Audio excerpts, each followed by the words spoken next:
Bem-vindo a todos ao Congresso do IDCC. É uma satisfação falar para vocês. Sou Bruno Fuga, professor de Processo Civil, e o meu tema aqui é sobre provas, mais especialmente sobre produção antecipada da prova, essa grande inovação do Código de Processo Civil. O que eu vou falar hoje, até ele tem bastante ligação, e eu peço licença para apresentar dois livros da qual eu faço parte.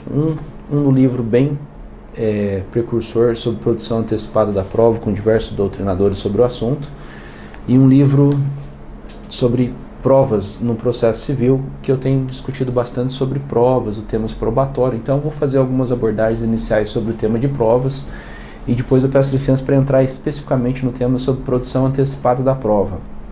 Talvez aí dentro do sistema probatório, dentro do processo de conhecimento, um dos principais temas de inovação dentro do Código de Processo Civil, que já vem sendo bastante usado, mas eu acho que futuramente isso vai tomar um corpo maior ainda de aplicabilidade, já que a medida cautelar ela deixa de lado nesse aspecto de produção antecipada da prova, e a produção antecipada da prova, conforme eu vou falar daqui para frente, ela ganha um novo corpo e uma significativa importância dentro do sistema processual.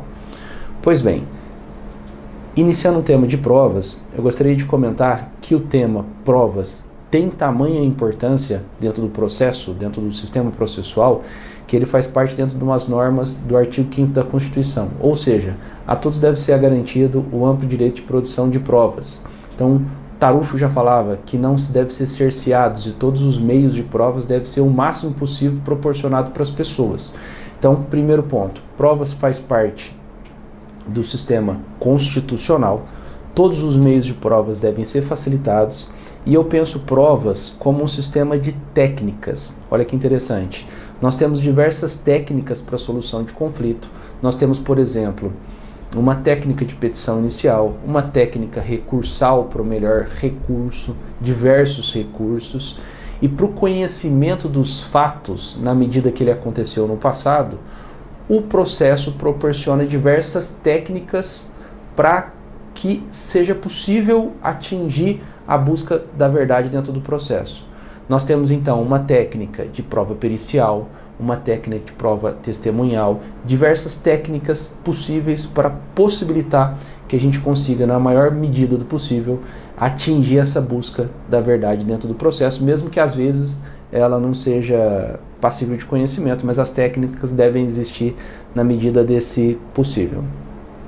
Uma das técnicas e uma inovação dentro do código já era adotada na doutrina, mas ela vem positivada no Código de Processo Civil, é a dinamização do ônus da prova. Então esse é o meu primeiro ponto aqui. Nós abordamos a sistemática constitucional e agora nós voltamos a falar sobre a primeira técnica de dinamização do ônus da prova. Ela vem positivada no 373, parágrafo 1º do CPC, e ela traz: ainda nós temos a regra de ônus estático. Então, se você quer provar alguma coisa, o fato constitutivo do direito do autor é ele que deve provar.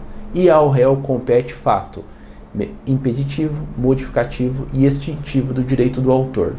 Ou seja, essa é ainda a regra processual para as provas. Porém, com uma grande inovação, o código traz a possibilidade de dinamizar o ônus da prova. O que seria isso? É a possibilidade de você alterar essa regra e, diante dos requisitos do parágrafo 1º do 373 do CPC, você dinamizar e alterar essa ordem do Código de Processo Civil. O que era o ônus de uma pessoa dentro da parte processual passa a ser da outra. Ou seja, aí eu volto a falar o que eu falei no início. É uma técnica processual para aumentar a condição de busca dentro da verdade, dentro do processo. Tá? Se isso, antes, por entendimento doutrinário, ficava na questão de proporcionalidade, princípios processuais, hoje eu penso que o Código traz alguns requisitos para que seja possível a dinamização do ônus da prova. Então isso eu acho muito importante para o estudante, focar quais são os requisitos para que se tenha dinamizado o ônus da prova. E veja como isso é importante. Porque se o ônus era de uma pessoa, e você consegue a dinamização do ônus da prova, você tem alterado a relação do que as partes têm que provar. E às vezes isso está diretamente ligado ao sucesso da demanda. Se você tem a dinamização do ônus da prova, possivelmente você tem maior chance de sucesso dentro da demanda, vice-versa nas relações processuais. O primeiro requisito que nós temos aqui do parágrafo 1º do 373, peculiaridades da causa. Então o que eu estou preocupado aqui agora? É nos requisitos específicos da lei mesmo. Se a gente for ler o 373, parágrafo 1º do CPC, a gente vai ver que o primeiro requisito é peculiaridades da causa, e aí a gente tem uma norma de caráter aberto, discricionário. A causa pode ser peculiar ao ponto do juiz ter que dinamizar o ônus da prova. E veja que o segundo requisito da lei está diretamente ligado ao primeiro, onde o ônus seja difícil ou excessivamente difícil para uma parte. Eu cito um exemplo aqui, vamos pegar a relação do consumidor. Para uma parte, às vezes, pode ser muito mais fácil para um banco, para uma seguradora que possui estrutura, que possui condições de armazenamento de documentos. É muito mais fácil para ela ter acesso aos documentos do que imputar ao autor esse ônus. Ou seja, o caso pode ser peculiar.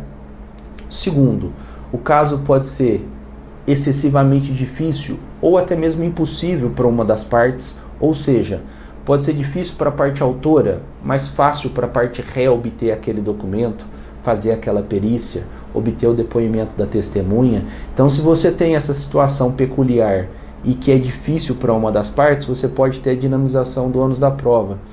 Verifique o requisito terceiro da lei. E veja bem que eu estou lendo o artigo para você que está estudando aí. Se você for ler o 373, parágrafo 1º, primeiro requisito, peculiaridade. O segundo, excessiva dificuldade ou impossível dificuldade por uma das partes. O terceiro requisito é que a decisão precisa ser fundamentada.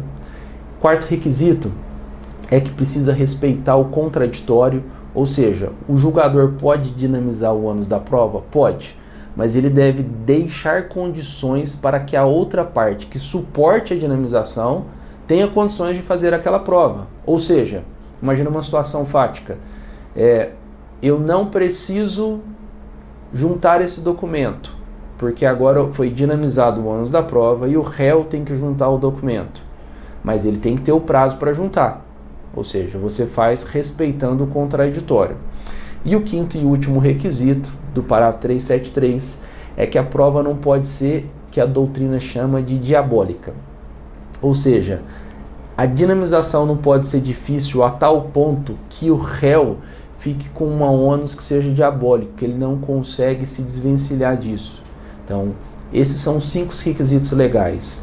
Para você que está estudando, ou para você que está fazendo, por exemplo, uma peça processual, eu sempre digo isso, você deve se atentar para os requisitos legais e fundamentar quais são os requisitos de acordo com o caso concreto, para que o julgador possa fazer a dinamização do ônus da prova. Até mesmo porque esse momento processual ele é recorrível para o agravo de instrumento, para a gente ver a importância desse momento.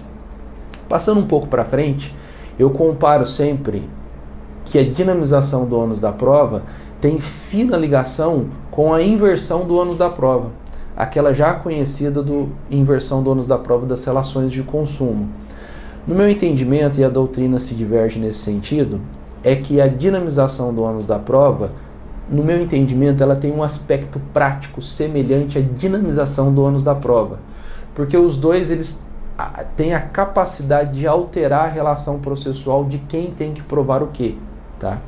Embora os requisitos, se vocês forem ler o artigo 6º do CDC e os requisitos do 373 do CPC, sejam diferentes na relação material. Pois bem, um outro ponto que eu destaco aqui, a gente está falando sobre técnicas, é o aspecto financeiro da dinamização do ônus da prova. E talvez esse é um dos pontos mais importantes, tanto no aspecto doutrinário quanto no aspecto prático. Por quê?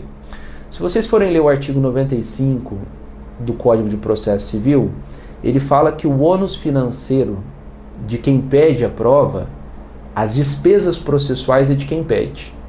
Então o código até carece ali no efeito positivo, se você for ler o artigo 95 do Código de Processo Civil, de quem é a responsabilidade pelos custos advindos dessa prova a ser pedida. Então, vamos imaginar um caso prático, uma perícia. Se você pede uma perícia, em regra, e eu volto a falar isso, o ônus processual é de quem deseja provar, do autor. Ele pede. Se nós temos os requisitos de dinamização ou de inversão do ônus da prova, de quem que é a despesa processual da perícia? Então imagina uma perícia de 4, 5, 6 mil reais. Em regra, o código diz que se a pessoa pede, a despesa é por conta dela e o ônus é por conta dela. Mas pode o julgador dinamizar e a gente passa que a responsabilidade daquele ato processual é da outra pessoa. Só que o código não esclarece de quem é a responsabilidade pelo pagamento das despesas. E o entendimento do STJ hoje, muito pacífico, é de que o código, o juiz, não pode obrigar que uma das partes faça o pagamento. Ou seja, réu, faça o pagamento desses 4 mil. Ele não pode obrigar ter essa obrigação processual para o pagamento na hipótese de dinamização. Porém, ele sofre as consequências da não realização. E olha que ponto interessante. Se ele não faz o pagamento, ele sofre as consequências da não realização. O que isso quer dizer? O autor pretendia fazer uma prova do fato constitutivo do seu direito. Nós temos no meio do caminho a dinamização ou inversão do ônus da prova. O réu não paga a perícia, logo ele sofre as consequências do direito que o autor queria provar. Em muitos casos, precedente do STJ, tem diversos nesses livros que eu indiquei, a consequência da procedência da ação pelo não interesse do réu em fazer a prova que poderia modificar o direito do autor. Então, essa é uma técnica extremamente interessante da consequência da não produção na dinamização do ônus da prova. Tá? Então, presta atenção nesses pontos. Dinamização, consequências da produção antecipada, dinamização, consequências dos efeitos das despesas, os requisitos da dinamização do ônus da prova, tá? E aí eu passo para um segundo ponto, que é a possibilidade de convenção sobre os ônus processuais do 373, ou seja, as partes podem convencionar sobre os ônus processuais. Chama atenção aqui para eu iniciar um ponto de importância, que é a produção antecipada da prova. Chamo a atenção para a possibilidade de flexibilidade procedimental, que é a alteração da ordem de produção das provas. Chama atenção para a convenção das provas, como eu falei. E agora eu inicio um dos principais pontos da temática de hoje, que é a produção antecipada da prova. Muito tempo eu tenho dedicado estudo sobre a ação de produção antecipada de provas, da prova, até pela mudança de paradigma que ela traz no Código de Processo Civil. Veja bem, primeiro ponto, recomendo muito a leitura do artigo 381 até o artigo 383 do Código de Processo Civil. Lá ele traz, de uma maneira muito sintética, toda essa característica de mudança de paradigma da produção de provas. Por quê? Se nós formos ver a leitura do 381 do CPC, ele traz como produção antecipada da prova. E o 381 do CPC, vai lendo aí para você acompanhar, tem 3 possibilidades de produção da parte pleitear a produção antecipada da prova. Primeira parte, quando houver necessidade de urgência. Então, o primeiro requisito do inciso 1º do 381, ele fala quando a parte tem urgência. E aí a gente tem a clássica necessidade de prova por urgência. Uma testemunha numa idade avançada, num estado de saúde que merece cuidado. Você antecipa a produção da prova por meio de um processo de produção antecipada da prova. Veja que ele é um processo. E você já colhe ou faz a prova da perícia, que pode se perder com o tempo, porque você tem uma necessidade de urgência. Segundo requisito do 381, e esses 2 requisitos ficam mais interessantes ainda, e olha que importante estudar esse ponto. O segundo requisito do 381 do CPC é que possa dar autocomposição. E veja como que a possibilidade é ampla aí. Você pode entrar com uma ação de produção antecipada da prova, e a prova a ser produzida ou produzida pode fazer com que as partes façam um acordo. Então, você produz uma prova pericial, imagina, ou você pega um vídeo, ou você faz uma prova pericial médica de engenharia, o réu, vendo aquela consequência, pode verificar que em eventual ação a ser proposta, ele perderia, porque a prova já foi produzida. Então, ou seja, a prova produzida dentro desse processo único de produção antecipada da prova pode dar uma consequência de acordo. E verifica como é ampla a possibilidade. No meu entendimento, a hipótese é quase absoluta das possibilidades de produção antecipada da prova. E por fim, o último requisito do 381 do CPC é quando você pode justificar ou evitar o ajuizamento de uma ação principal. Então esses são os 3 requisitos, hipóteses de ajuizamento de uma ação de produção antecipada da prova. Você pode, ao fazer a prova, justificar ou evitar o ajuizamento de uma ação principal. Então imagina que você faça a produção da prova de testemunhal e a testemunha diz fatos que justificam um não interesse no ajuizamento de uma ação indenizatória. A ação não seria ajuizada. Ou o contrário, que é o que a lei fala no inciso 3º. Você justifica o ajuizamento de uma ação. A testemunha diz os fatos na maneira da pretensão do autor, comprova-se isso, os fatos que pretendiam ser alegados, o conhecimento do fato se torna, digamos, mais maduro, e justifica o ajuizamento de uma pretensão, onde não há um acordo e a pretensão ajuiza. E aí nós temos uma coisa muito importante, que é o deslocamento, há uma diferença, e eu vejo na prática uma confusão muito grande do ordenamento como um todo, na prática hoje em dia, que é confundir essa ação com a ação cautelar. E aí eu vejo um ponto significativo nisso aí de que merece melhor estudo. A ação de produção antecipada da prova não é mais uma ação cautelar. Verifica que até há uma distância nos próprios institutos legais. A produção cautelar, a gente está no 301 do Código de Processo Civil.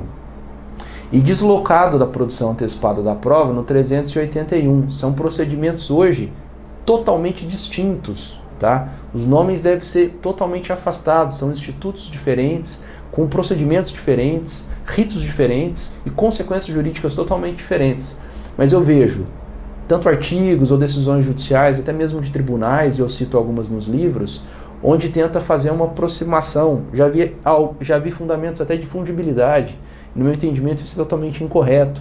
Porque a cautelar, a gente tem requisitos para que se possa juizar uma cautelar, tá? Fumaça do mão direito, perigo de demora, e a consequência até de ajuizar obrigatoriamente uma ação após a produção da prova. Enquanto a produção antecipada da prova, não. Absolutamente não. Você produz a prova e você ajuiza ou não uma pretensão.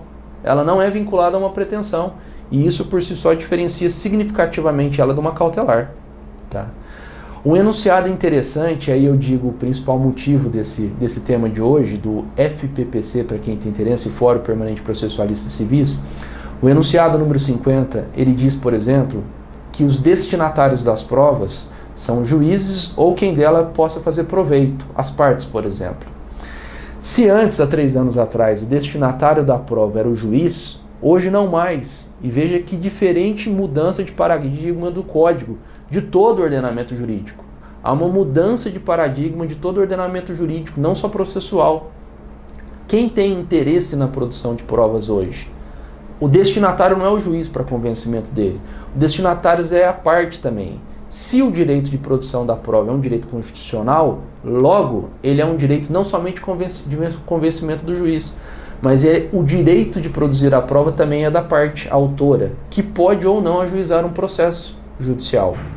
Então veja a grande mudança de paradigma que a ação de produção antecipada da prova traz. Ela traz uma possibilidade, se você que está com o código lendo, for ver o artigo 381, parágrafo 5º, ele traz a possibilidade de juizar uma ação de produção, porque ela é uma ação, inclusive sem caráter litigioso. Novo mudança de paradigma do código. Você pode ajuizar uma ação que não tenha a necessidade de estar vinculada a algum litígio, ou algum processo indenizatório, ou alguma pretensão indenizatória. A prova pode ser produzida por foro íntimo da parte, por necessidade de produzir alguma coisa, tá? Mas não precisa necessariamente estar ligada a um conflito, o que é diferente da produção cautelar, do rito cautelar. A produção antecipada da prova, ela ganha essa característica que muda a paradigma do sistema do ordenamento jurídico como um todo, tá? Um outro exemplo de que essa ação muda o aspecto probatório do direito é que a competência dela também traz um aspecto diferente no 381. Se vocês forem ver, a prova, a ação pode ser ajuizada no melhor lugar para a produção da prova. Imagina que você vai fazer uma produção da prova para comprovar prejuízo numa lavoura, prejuízo que necessite de uma perícia. Nada mais lógico dessa ação ser ajuizada no melhor local para fazer a prova. Ponto 2. O 381 do CPC ainda afirma que não há prevenção do ajuizamento da ação. Olha que mudança de paradigma, de novo eu volto a falar sobre isso. Você ajuiza uma ação de produção antecipada da prova, faz as provas que são necessárias já descrita na inicial, você desloca a competência, você pode fazer na melhor forma onde essa prova pode ser produzida, e depois você ajuiza a ação não necessariamente no juízo prevento, porque o 381 fala que não há critério de prevenção para o ajuizamento da ação. Então você pode fazer a produção de prova técnica pericial em um local para melhor rapidez e efetividade da medida, e depois você pode ajuizar a ação não necessariamente no juízo prevento. E aí a gente vê uma mudança grande de paradigma a respeito disso aqui. Tá? Algumas considerações ainda eu acho importante na ação de produção antecipada da prova. Ela é uma inicial. Eu já vi algumas confusões nesse sentido, achar que ela é um incidente ou algo a ser feito dentro de um processo principal. Não, ela é uma ação inicial, tem que ser respeitado 319, 381 do Código de Processo Civil. E para quem pretende iniciar essa pretensão, ela tem que respeitar os requisitos de uma inicial, de provar quais são os requisitos que a pessoa deseja. É por requisito do inciso 1º, do 2º ou 3º do 381 do CPC. Verifica que no artigo 381 e no 383, a lei nem diz réu, ela diz interessados. Para você ver que não há aqui um aspecto de litígio no que refere à produção da prova. Tá? Mas eu faço um parênteses aqui muito importante. Pode existir um litígio, sim, nos aspectos de pressupostos de legitimidade para a produção antecipada da prova, e aí vem um aspecto muito importante que eu discordo da doutrina, que fala que o encerramento dessa ação seria homologatória. Porque eu acho que precisa comprovar se a pessoa tem legitimidade ou não. Cito um exemplo. Imagina que eu inicio uma ação de produção antecipada da prova, mas não tenho legitimidade ou interesse processual e não respeito os pressupostos ou as antigas condições processuais para isso. Logo, o réu pode não aceitar que a prova seja produzida. E o réu pode criar um microlitígio ou um litígio na produção antecipada da prova. Imagina o exemplo de pedido de comprovação de sócio, onde uma das pessoas pleiteia documentos onde ele não tem legitimidade para pleitear aquilo. Logo, o réu pode recusar que essa prova seja produzida. E verifica que a produção da prova, nesse sentido, ela tem que ser improcedente. Porque a parte que pleiteou não tem o direito de pleitear. Ela não é parte legítima para isso. Mas o contrário também se opera. Imagina que ela pleiteia, o réu se recusa, mas de maneira injustificada. A sentença deve ser de procedência. A pessoa, a autora, tem legitimidade para pleitear aquilo que está sendo pleiteado, para a prova ser produzida, por uma perícia. Porque a prova a ser produzida na produção antecipada da prova, ela é ampla. Ela pode ser feita a produção da perícia, a produção da testemunha, a produção de eventual justificação, por que não? Depoimento pessoal. Só que o réu, que é o interessado do 381 do CPC, pode recusar que essa prova seja produzida. E o juiz vai ter que analisar por meio de sentença. Tá? Então esse é um outro ponto essencial. A decisão na produção antecipada de prova, de acordo com 203 do CPC, precisa ter uma sentença. Ela tem que dizer se a pessoa, parte autora, tem ou não tem direito de exercer aquela pretensão judicial. Se os pressupostos são atendidos, se a legitimidade é atendida, se o interesse processual é atendido dentro do processo. Se for preenchidos esses requisitos, a sentença é de procedência, inclusive com possibilidade de multa diária para isso, para que a obrigação seja efetivada. O STJ recentemente deu uma decisão falando que os provedores são obrigados a fornecer informações a respeito do que o autor pleiteia para descobrir quem fez algumas coisas que era legítima. Veja bem nesse exemplo, aquele que deseja, se for legítimo e tiver um interesse processual, o réu interessado é obrigado a fornecer essa informação. Se ele não fornece, a sentença é de procedência, porque nós temos que confirmar esse interesse, e ele é obrigado a apresentar esse documento, essa informação, a fazer essa produção de prova, sob pena de multa diária. A prova só não é produzida se ela for reconhecida como impossível. Imagine então que você deseja o acesso a um documento, uma prova documental, onde se perdeu, pegou fogo, sumiu, e o réu comprova cabalmente que esse documento não é mais possível de ser obtido. Logo, desde que provado, o documento é impossível. Mas isso não tira o direito da pessoa de exercer a pretensão de pedir o documento. Tá?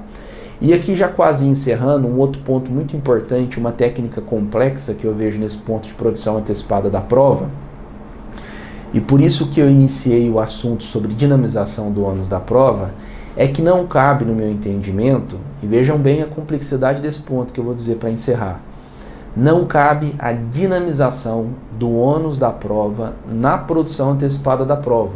E veja bem complexo, porque a gente junta dois institutos aqui, novos dentro do Código de Processo Civil. A dinamização do ônus da prova, igual a gente viu no início, é a possibilidade da parte sofrer as consequências da não realização. E o 373 fala que tem que ter uma análise das peculiaridades da causa, análise de possível excessivamente difícil, ou seja, o aspecto probatório tem que ser analisado e valorado. Na produção antecipada da prova, o juiz não valora a prova e não há uma decisão de mérito a respeito da prova de quem estava certo ou quem estava errado.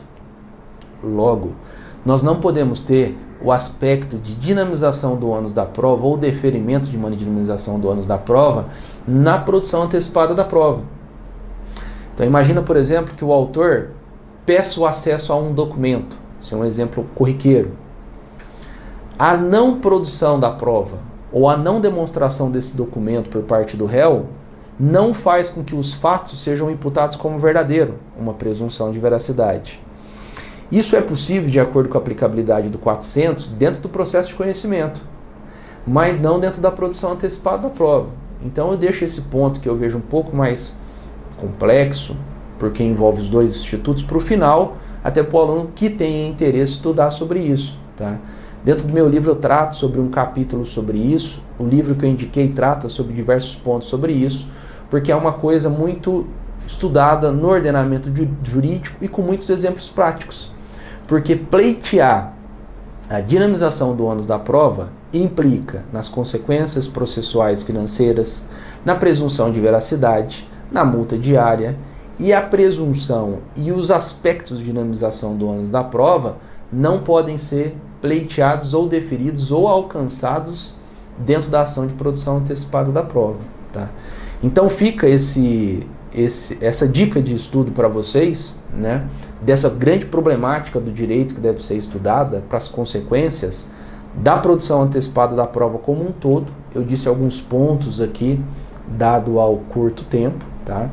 A técnica de dinamização do ônus da prova e a prova que é de fundamental importância. Tá? Então, para o aluno que tiver interesse, eu recomendo a leitura dos dispositivos, um pouco de estudo a respeito da dinamização do ônus da prova, que tem tanta relevância prática, e os aspectos práticos e doutrinários a respeito da ação de produção antecipada da prova. Esse tema novo, que tem dado tanta opção de estudo, com grandes problemáticas e que merece ser bem mais aprofundado, tá bom?